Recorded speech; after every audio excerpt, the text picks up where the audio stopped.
Good bye, अलविदा, bye bye, see you later, फिर मिलते हैं। ये सारे शब्द विदाई के समय कहे जाने वाले शब्द हैं। आज का वचन जो दूसरा कोरिन्थ 13 अध्याय उसका 11 से 14 पद में पौलुस प्रेरित ऐसे ही विदाई के शब्दों को बोलते हुए हम पाते हैं। असल में दूसरा कोरिन्थ की पत्री पौलुस के द्वारा ही लिखा गया है। लगभग 55-56 ईस्वी में लिखा गया माना जाता है। उन्होंने इस पत्र में कुछ समस्याओं पर चर्चा किया है। उनमें से एक विशेष समस्या था, वो था विभाजन। कुछ लोग पौलुस का दल के, कुछ लोग अपुल्लोस का। कुछ लोग पौलुस को मान्यता नहीं देते एक प्रेरित होने के नाते, या तो एक प्रभु का सच्चा प्रेरित के रूप में, और उनके संदेशों को आनाकानी करते या इनकार करते। दूसरी ओर कुछ लोग अपुल्लोस का समर्थन करने वाले, जो भी हो, परंतु यहाँ पर विवाद था और उनमें एकता की कमी दिखाई देता है। और पौलुस प्रेरित इस पत्री के माध्यम से उन विवाद को समाधान करने और लोगों में एकता बनाए रखने का अपील करता है। और इसलिए जो विभाजन उस समय था, हम आज का वर्तमान संदर्भ में भी देख सकते हैं। परिवार में आपसी विवाद को देखते हैं, भाई भाई के बीच में देखते हैं, माता पिता के बीच में देखते हैं, पति पत्नी के बीच में देखते हैं, पड़ोसियों के साथ में देखते हैं, हमारे मंडली में देखते हैं, हमारे देश में विभाजन की स्थिति देखते हैं। ये हर जगह विभाजन की स्थिति दिखाई देता है। इसलिए आज का वचन न केवल उस समय के लोगों के लिए, आपके मेरे लिए भी सटीक वचन है। आज संडे के ख्याल से हम देखेंगे ट्रिनिटी संडे या त्रिएक परमेश्वर का पर्व के रूप में। और ये त्रिएक परमेश्वर का पर्व या ट्रिनिटी संडे जो है, ये एक ईश्वर का तीन रूप को दर्शाता है। हालांकि कई लोग ये सोचने लगते हैं कि मसीहियत या क्रिश्चियनिटी तीन ईश्वर को मानने वाला धर्म है, परंतु ऐसा नहीं है। सिर्फ एक ईश्वर को हम मानते हैं, उसका तीन रूप अलग अलग समय में देखने पाते हैं। सृष्टि के समय परमेश्वर पिता के रूप में देखने पाते हैं, यीशु के जन्म के साथ ही हम पुत्र के रूप में देखने पाते हैं, और यीशु के जाने के बाद पवित्र आत्मा आने के बाद में ये पवित्र आत्मा का युग में हम देखने पाते हैं। हम इस प्रकार से इसको समझ सकते हैं। पानी का, यदि हम पानी का रूप को जो है उसे ठंडा ज़्यादा कर दें, बर्फ़ में रख दें, फ्रिज में रख दें, वो बर्फ़ बन जाता है। यानी पानी का दूसरा एक रूप बर्फ़ भी हो सकता है। पानी को गर्म कर दें तो भाप बन सकता है, यानी पानी का तीसरा रूप यहाँ देखने पाते हैं। तो ईश्वर का इसी प्रकार का तीन रूप। कई विद्वान लोग इसको मान्यता नहीं देते, कई लोग इसको झूठा साबित करने का प्रयत्न भी किया, परंतु जिन्होंने भी प्रयत्न किया उन्होंने फिर वापस उसको स्वीकार करने के लिए मजबूत हो गए, क्योंकि उनमें इस प्रकार की कोई बातें नहीं कि इनकार कर सकते हैं, जो भी हो। परंतु इन त्रिएक ईश्वर के नाम से लोगों को एकता के बारे में यहाँ कहता है। मैंने शीर्षक रख दिया दूसरा कोरिन्थ 13 अध्याय 11 से 14 पद का, अंतिम अभिवादन या विदाई अभिवादन। हम कह सकते हैं विदाई अभिवादन, फेयरवेल ग्रीटिंग्स। ये विदाई अभिवादन को हम दो भाग में यहाँ चर्चा करेंगे। सबसे पहला जो है अंतिम निर्देश देता है, वो 11 पद में अंतिम निर्देश, लास्ट इंस्ट्रक्शन या फाइनल इंस्ट्रक्शन जो है वो 11 पद में देता है। और यहाँ पर फाइनल इंस्ट्रक्शन या अंतिम निर्देश जो देता है 5 बातों को लेकर देते हैं 11 पद में ही। सबसे पहली बात ये कहता है कि आनंदित रहो, कहता है। यानी कि उनमें विभाजन की स्थिति होगा, उनमें लड़ाई झगड़ा की स्थिति होगा, आनंद कहाँ होगा? उनमें आनंद नहीं हो सकता है। लोग आज आनंद को ढूंढने के लिए जगत में विभिन्न प्रकार के चीज़ों में ढूंढते हैं, लेकिन सच्चा आनंद तो यीशु मसीह देता है। और इसलिए पौलुस प्रेरित कहता है यीशु मसीह बने रहिए और आनंदित बने रहिए, कहता है।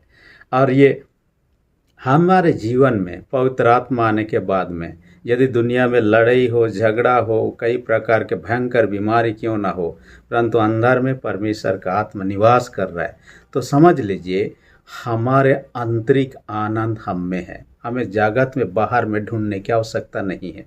नूह का जीवन को देखिए, नूह का जल प्रलय हुआ। जल प्रलय से पहले तो हंसी ठट्ठा में नूह को उड़ाने लगे। जैसे नौका में घुसने के बाद में जल प्रलय शुरू हुआ, बाहर तो लोग डूब के मरने लगे, घर के घर तबाह होने लगा, जंगल पहाड़ तबाह होने लगा और पानी सबसे ऊपर उठने लगा। परंतु उस जहाज के अंदर में नूह उनके परिवार के सदस्य बेचैन नहीं थे, शांति आनंद कुशल के साथ थे। ये परमेश्वर का आनंद को महसूस कर सकते थे, क्योंकि परमेश्वर में वे लोग बने रहने वाले परिवार था। दूसरा विशेष बात यहाँ कहता है, सीध बढ़ते जाओ कहता है, सीध बनते जाओ, यानी कि हमें सिद्धता की ओर आगे बढ़ना है, हर परफेक्शन की ओर आगे बढ़ना है। और ये सिद्धता परफेक्शन की ओर कैसे बढ़ सकते हैं? यदि हम आत्मिक रूप से जीवित हैं तब उस ओर बढ़ सकते हैं। देखिए, एक चीज है, जिंदा प्राणी या जिंदा चीज हमेशा बढ़ते जाता है, मरा हुआ नहीं बढ़ेगा, वो खत्म हो जाएगा, सड़ के खत्म उसका।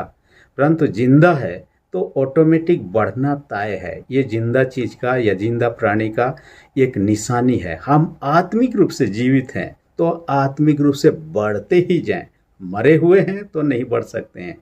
तो आत्मिक रूप से बढ़ने के लिए क्या चाहिए? यदि कोई छोटा बच्चा ज़्यादा लंबा चौड़ा या तो वजन नहीं है या तो हेल्दी नहीं है, कई बार आजकल डॉक्टर का सलाह लेकर माता पिता क्या करते हैं, सुपर फूड उनको खिलाया जाता है। और सुपर फूड उनके ग्रोथ के लिए होता है, उनके विकास के लिए होता है, शारीरिक रूप से बड़े हो सकता है और जो बढ़ नहीं रहा है उसमें तेजी ला सकता है। वैसे ही आत्मिक रूप से बढ़ने के लिए, तेजी से आगे आने के लिए आत्मिक भोजन की आवश्यकता है, और वो तो परमेश्वर का वचन है। पहला पतरस 2 अध्याय 2 पद में कहता है, नए जन्मे बच्चों के समान आत्मिक दूध की लालसा करो कहता है। और ये क्या कहता है? उद्धार प्राप्त करने की ओर बढ़ते जाओ कहता है। ये वचन जो है आत्मिक फूड है, आत्मिक भोजन है, जिसका हमें लालसा करना चाहिए ताकि आत्मिक रूप से हम बढ़ सकें। तीसरा जो कहता है, निर्देश में देता है, ढाढ़स रखो कहता है। देखिए, लड़ाई झगड़ा होगा, बेचैनी होगा, अशांति होगा, हम धीरज खो देते हैं, ढाढ़स खो देते हैं और हम इधर उधर भटकने का चांस रहता है, मन में संदेह उत्पन्न हो सकता है। परंतु हर परिस्थिति में हमें क्या करना है? ढाढ़स बनाए रखना है और प्रभु में बने रहना है। प्रभु से विचलित ना होना है, प्रभु से अलग नहीं होना है, प्रभु में बने ही रहना है कहता है। और इसके लिए तो हमें मसीह के साथ जुड़े रहना चाहिए। बाइबल यूहन्ना 15 अध्याय 5-7 पद में कहता है, मुझसे अलग होकर तुम कुछ भी नहीं कर सकते। इसलिए यीशु मसीह ने अलग छोड़ना ही नहीं चाहा। जब वह स्वर्ग को जाने वाले थे उससे पहले कहा, यूहन्ना 14:18 में, मैं तुम्हें अनाथ नहीं छोड़ूंगा। उन्होंने कहा मत्ती 28:20 में कहा था, जगत के अंत लोग सदैव तुम्हारे संग रहूंगा। और पवित्र आत्मा के द्वारा आपके मेरे साथ हमेशा रहना चाह रहा है और हमारी संभालना चाहते हैं, हमें अगुवाई करना चाहते हैं, हमें विश्वास से भटकने देने से रक्षा करेगा। मैं इस वचन को जब मनन कर रहा था, एक ब्रिज के बारे में पढ़ा और वह ब्रिज है हुसैन हैंगिंग ब्रिज। और ये हुसैन हैंगिंग ब्रिज कहाँ पर? पाकिस्तान में है। दुनिया का सबसे खतरनाक ब्रिज माना जाता है। और इसको क्या, एक पहाड़ से दूसरे पहाड़ के बीच में ब्रिज बनाया गया। ब्रिज ऐसा है कि रस्सी टान दिया गया और रस्सी के बीच बीच में लकड़ी का तख्ता रख दिया गया है। कहा जाता है कि ये ब्रिज जो है 660 मीटर ये है, लंबा है। उसके बाद कहा जाता है इसमें जो लकड़ी का तख्ता है 472 लकड़ी का तख्ता रखा गया। पूरा 60-60 के नहीं रखा गया है, थोड़ा अंतराल में। इसलिए एक लकड़ी से दूसरे लकड़ी में पैर रखने के लिए लोगों को डर लगता है, क्योंकि उसके नीचे खाई है। और जो व्यक्ति सही रूप से नहीं पैर रखेगा, नीचे गिरना तय है। और नीचे बड़ा सा नदी है, खतरनाक नदी है। कहा जाता है कि जो लोग गिरे उनमें से जिंदा काफ़ी कम ही लोग बचे हैं। और ये बहुत सारे ऐसे लोग थे जो गिरे और उनका डेड बॉडी भी कभी प्राप्त नहीं हुआ। इतना खतरनाक। इसलिए 70 वर्षों से इस नदी में लोग पार होते हैं। इस ब्रिज में पार होने के लिए क्या चाहिए? ढाढ़स चाहिए। और ढाढ़स के बिना इसमें सही रूप से हम पार नहीं हो सकते हैं, विचलित हो सकते हैं और नीचे गिर सकते हैं। जैसे एक तरफ से दूसरी तरफ जाने के लिए यहाँ ढड़स की आवश्यकता होती है, हमें स्वर्ग जाने के लिए ढड़स की आवश्यकता है और प्रभु में बने रहने और हर स्टेप जो प्रभु चाहता है उसके वचन में दिया हुआ है वहीं वहीं पर रखते हुए आगे बढ़ें। चौथा जो कहता है एक ही मन रखो, यानी एकता बनाए रखने के लिए भी कहता है।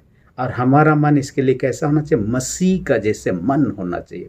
मसीह का जैसे मन नहीं है तो एकता नहीं हो सकता। मसीह का जैसे मन नहीं है तो हम में स्वार्थ होगा, अपने स्वार्थ, घमंड, ईर्ष्या, डाह ये सब रहेंगे, एकता को टिकने नहीं देगा और एकता में कई प्रकार के गड़बड़ियाँ हो सकती है। इसलिए मन को मसीह के जैसा बना। देखिए हमारे शरीर में कई सारे अंग हैं और हर एक अंग एक दूसरे के साथ ताल मिलाते हैं। 5 अंगुली भी कोई सामान को उठाने के लिए एक अंगुली काम नहीं करता है, 4-5 अंगुली एक दूसरे के साथ में वे लोग तालमेल बैठाते हैं, एकता को दर्शाता है, जिसके कारण से काम सही रूप से सटीक किया जा सकता है। वैसा ही हमारे मसीही जीवन में भी हम एक दूसरे के साथ एकता में बने रहें। हम एकता में बने रहेंगे तो हम में ताकत होगा, हमको जो भी काम को सफलतापूर्वक कर सकते हैं। एकता नहीं है मतलब बैर भावना हुआ है, और बैर भावना जहाँ है वो गड़बड़ है, क्योंकि पहला यूहन्ना 3:15 कहता है जो अपने भाई से बैर रहता है वो हत्यारा है और किसी हत्यारे में आनंद जीवन नहीं है। बैर भावना रखना हत्या के बराबर है और जो इस प्रकार की भावना रखता है स्वर्ग को नहीं जाएगा कहता है। 5वीं बात जो अंतिम निर्देश में देता है मेल से रहो कहता है। इसी का ही था, एकता में बने रहो का कंटिन्यूएशन में है यहाँ पर, मेल से रहो, आपसी मेल मिलाप से रहना बहुत अच्छी बात है। देखिए एक विद्वान कहता है हमारा जो संबंध मेल मिलाप का संबंध है, 5 संबंध बहुत जरूरी है।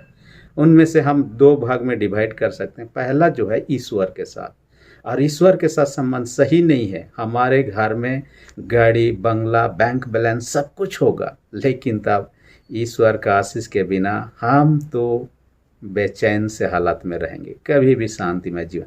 इसलिए ईश्वर के साथ संबंध सही होना। आदम हवा जैसे ही पाप किए, ईश्वर की आज्ञा को तोड़ा, उनका ईश्वर के साथ संबंध बिगड़ गया। इसलिए ईश्वर के साथ संबंध तो सही होना जरूरी है। दूसरा भाग में हम दूसरों के साथ यानी मनुष्यों के साथ संबंध के बारे में चर्चा करते हैं। ये 4 बातों पर कहता है मनुष्यों से। पहला पति पत्नी के बीच में संबंध, जो वैवाहिक जीवन में पति पत्नी का दर्जा पाते हैं, एक दूसरे के साथ मेल मिलाप का संबंध सही रहना जरूरी है, क्योंकि इसी के लिए हमने विवाह में प्रतिज्ञा दिए हुए। दूसरा जो कहता है हमारा संबंध परिवार के लोगों के साथ में सही होना जरूरी है। तीसरा संबंध कहता है हम जिस समाज में रहते हैं हमारा संबंध या मेल मिलाप उस समाज के लोगों के साथ सही होना चाहिए।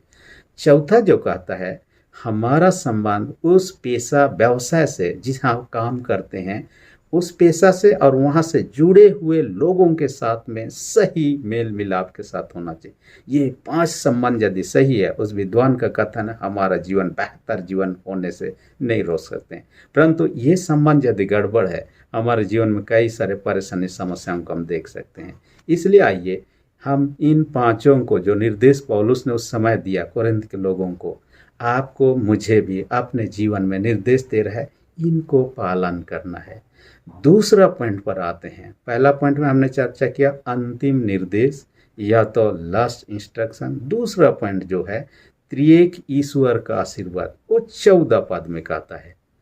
और ये आशीर्वाद जो है 14 पद में दिया हुआ, ये बहुत ही प्रसिद्ध है, फेमस है, और प्राय सब कलीसिया के लोग ये आशीष वचन को उच्चारण करते हुए हम पाते हैं। और वो क्या है, हम जब भी प्रार्थना करते हैं, किसी का परिवार में भी प्रार्थना करते हैं, घर में भी प्रार्थना करते हैं, तो भी इसको उच्चारण करते हैं हमारे प्रभु यीशु ख्रीस्त की दया, ईश्वर का प्रेम और पवित्र आत्मा का मेल मिलाप या सहभागिता हम सबों के साथ। ये जो प्रार्थना है हम निरंतर हर दिन प्रार्थना के बाद में उच्चारण करते हैं। इंग्लिश में भी इसी बात को हम को पाते हैं, इसी आशीर्वाद को कई कलीसियाओं के द्वारा। The grace of our Lord Jesus Christ, love of God and sweet communion of the Holy Spirit. ये जो है कहता है अनुग्रह, प्रेम और सहभागिता, ये आपके साथ बना रहे। पौलुस ये आशीर्वाद आपको मुझे दे रहा है, उस समय कोरिन्थ के लोगों को दिया, आज आपको मुझे दे रहा है। मुझे भी आपको कहना है ताकि जितने भी सुन रहे हैं उनको परमेश्वर यीशु का अनुग्रह, परमेश्वर का प्रेम और पवित्र आत्मा का सहभागिता आपके जीवन के साथ बना रहे। ये मेरी ओर से आपके लिए आशीर्वाद।